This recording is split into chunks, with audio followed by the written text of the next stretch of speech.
The night had a smell, not rain, not smoke, just expectation, like the world had paused and was holding its breath, waiting for me to notice something I wasn't ready to name. The streetlights flickered like broken metronomes.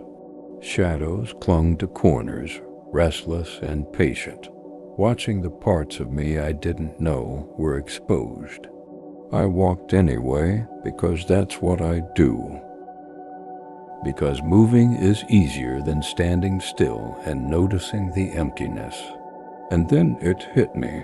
The control panel wasn't broken. It had never been there.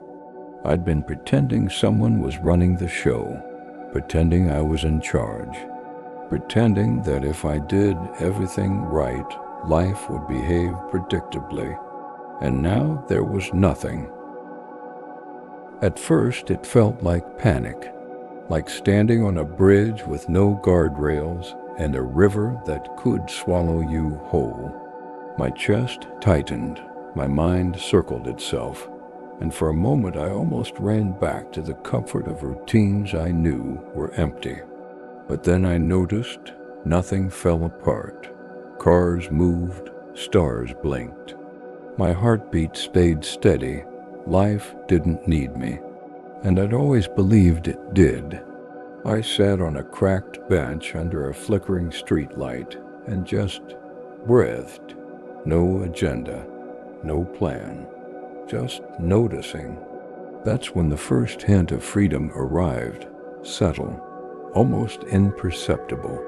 A muscle relaxing that I hadn't realized was tense, a thought I didn't need to fight, a moment where time felt like it had stopped to let me catch my breath.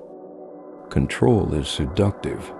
You tell yourself that if you just push harder, just calculate better, just anticipate every outcome, you'll be safe. But the cost is hidden in plain sight. Your body braces, your mind hammers itself, your emotions coil tighter than steel. And even when life gives you small victories, the tension doesn't disappear. It just moves deeper into corners you forget exist. The secret isn't winning or surviving. The secret is noticing the rhythm, the movement that exists whether you're in charge or not, and letting yourself move with it. The river flows without planning, without anxiety. And in that flow, everything happens that needs to happen. I started experimenting, letting my hands move without deciding, letting thoughts arrive without tagging them good or bad, letting moments unfold without calculating their meaning. I noticed small things, the way a lamp light pooled unevenly on the floor, the hum of a refrigerator like a heartbeat, the subtle tremor in my own hands when I relaxed even slightly. At first it felt unnatural, like trying to walk through quicksand without sinking, but slowly it became possible. Movement without interference, life without micromanagement, observing without judgment. The second step is recognizing that failure and mistake are not enemies. You're going to stumble.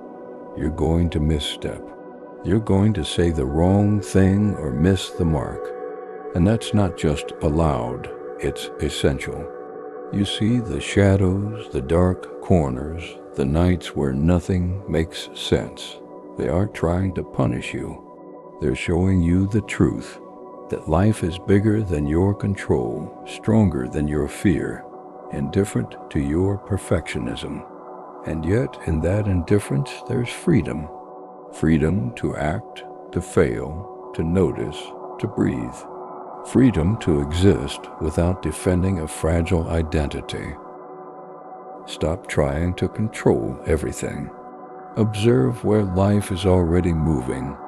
Let the currents carry you at least a little, instead of pushing against them at full force. You don't have to command the river. You only need to step in and let it flow through you. Watch, notice, act when necessary, release when it's done. It's a rhythm you can't invent, you can only join it. Stop measuring your every motion against invisible standards. Your worth isn't in the efficiency of your actions, the precision of your choices, or the approval of some imagined audience. Your worth is in showing up, noticing, being present, breathing through the tension. The shadows, the empty rooms, the nights that feel too long, they aren't enemies. They're teachers, if you're willing to pay attention. Let go of needing to be enough in some universal ledger. Start being enough for the moment, for the room, for yourself. Identity is not reality. The mask you've worn, the responsible adult, the perfect planner, the fixer of everything, it's a character. Step back.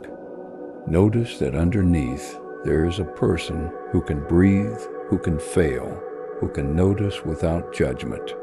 You don't have to abandon responsibility. You just stop letting it run you.